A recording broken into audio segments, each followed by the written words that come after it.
রাখলো আমাদের যেসব ছেলেমেয়েরা যোগ্যতার পলিটেকনিক থেকে, স্কুল থেকে, কলেজ থেকে যার দক্ষতা অনুযায়ী তাদের জন্য অবশ্যই আমি তাদের কর্মের সংস্থান করব, যেটা আমি অধিকার করেছি, এখনো আমি করতেছি, ইনশাআল্লাহ ভবিষ্যতে আমি একই কাজ করব।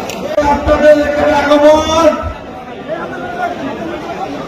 আমাদের নেতা যারা হামিদ ইব্রাহিম ভোলা থেকে আগত বিএনপি নেতৃবৃন্দ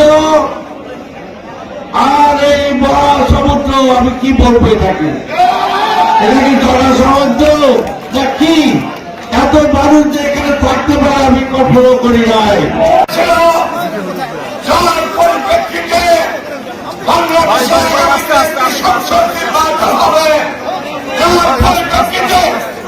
আজকে আমরা জনসভা করতেছি,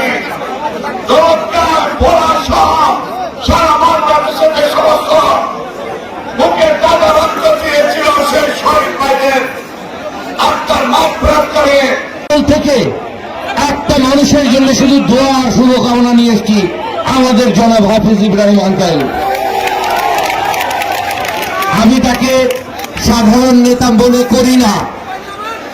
আমার মনে আছে 2018 সালের ইলেকশনে চরম নির্যাতন, চরম প্রেশারের মধ্যে তিনি নিজেকে কেমন করে টিকিয়ে রেখে